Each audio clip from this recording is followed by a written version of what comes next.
بسم اللہ الرحمن الرحیم۔ شروع اللہ کے نام سے جو بڑا مہربان نہایت رحم کرنے والا ہے۔ ناظرین، میں ہوں محمد داؤد اور آپ دیکھ رہے ہیں داؤد ٹی وی۔ تھوڑی سی کھجوروں کا زیادہ ہو جانا۔ حضرت جابر بن عبداللہ رضی اللہ تعالیٰ عنہ سے منقول ہے، وہ کہتے ہیں کہ میرے والد غزوہ احد میں شہید ہو کر وفات پا گئے تھے۔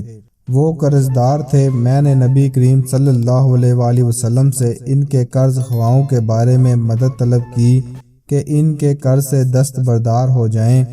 نبی کریم صلی اللہ علیہ وآلہ وسلم نے ان سے کہا، لیکن وہ تیار نہیں ہوئے۔ تو نبی کریم صلی اللہ علیہ وآلہ وسلم نے مجھ سے کہا کہ جاؤ اپنی کھجوروں کو اقسام کے اعتبار سے علیحدہ علیحدہ کر دو، عجوہ کو الگ، ازق، زید کو الگ، یہ سب کھجوروں کی قسمیں ہیں اور انہیں میرے پاس بھیج دو۔ حضرت جابر رضی اللہ تعالیٰ عنہ کہتے ہیں، میں نے ایسا ہی کیا اور انہیں رسول اللہ صلی اللہ علیہ وآلہ وسلم کے پاس بھیج دیا۔ رسول اللہ صلی اللہ علیہ وآلہ وسلم ان کے پاس یا ان کھجوروں کے بیچ میں بیٹھ گئے اور فرمایا، سب کو تول تول کر دینا شروع کرو۔